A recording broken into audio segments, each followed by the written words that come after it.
নবাগতদের জানাই স্বাগতম, জবাগতদের জানাই স্বাগতম। বন্দে মাতরম, বন্দে মাতরম।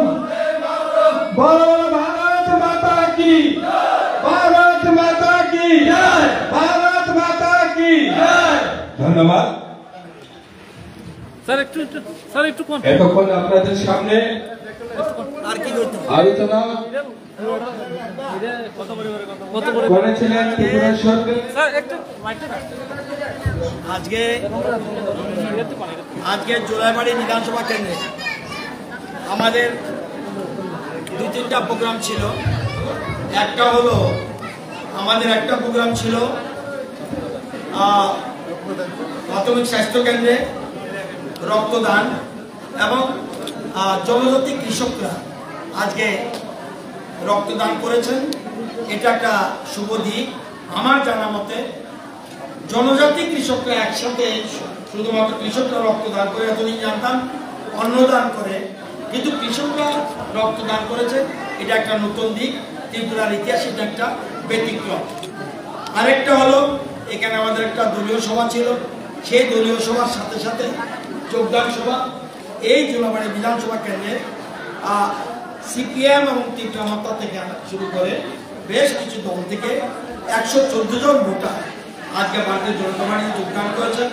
সবাইকে আমাদের বিজেপি দলের পক্ষ থেকে, আমাদের দলীয় তরফ থেকে আমরা এখানে সবাইকে অভিনন্দন জানাচ্ছি। আগামী দিনে সবাইকে নিয়ে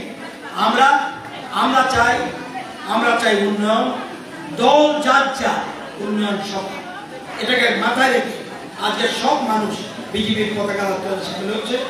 হাজার হাজার মানুষ নির্বাচনের পরে আমাদের দলে চলে এসেছে। আপনারা জানেন বর্ষনা কোনো গণতন্ত্র বিধানসভা এর বড় উদাহরণ। এবং আগামী দিনে আমি আগেও বলছিলাম বিধানসভা নির্বাচনের আগে যে সিপিএম থার্ড পার্টি হবে, সিপিএম থার্ড পার্টি হয়েছে। আগামী দিনে সিপিএম আমার বিশ্বাস সিপিএম একটি আসনেও জিততে পারবে না। কংগ্রেস তো বলে কিছু নেই, সুতরাং বাকি দলও ধীরে ধীরে বিলীন হয়ে যাচ্ছে। সুতরাং যারা এসছে তাদেরকে ভারতীয় জনতা পার্টির পক্ষ থেকে অনেক অনেক ধন্যবাদ। কোন দল থেকে এলেন স্যার? এখনো প্রচুর লোক বিভ্রান্ত হয়, বিভিন্ন রাজনৈতিক দল করছেন, তাদের প্রতি কি আহ্বান রাখবেন? এটা কিছু সংখ্যক বিভ্রান্ত আপনারা মনে করছেন।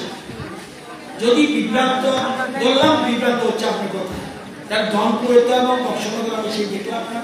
মানুষ সচেতন, 2018 পরে এই রাজ্যের মানুষ আরো সচেতন আছে। ওরা জানে রাজ্যে যদি কেউ উন্নয়ন করতে পারে ভারতীয় জনতা পার্টি। এবং যারা বিভ্রান্ত, ছোট্ট একটা অংশ বিভ্রান্ত হতে পারে, এটা কিচ্ছু লাভ হবে না। আমাদের তাদের মতো আমরা হয়তো বলতে পারতাম 500 লোক জয়েন করেছে, আমরা এই নীতিতে বিশ্বাসী। এরা 10-15 জন যোগদান করে বলছে, কিন্তু আসলে কোনো দলে যোগদান কেউ করছে না। কিছু একটা নাটক করছে, লাইমলাইটে আপনাদের নজরে আসার জন্য এটা করছে, যাতে তাদের অস্তিত্বটা টিকে রাখতে পারে, কিন্তু অস্তিত্ব থাকবে না। এনিথিং মোর?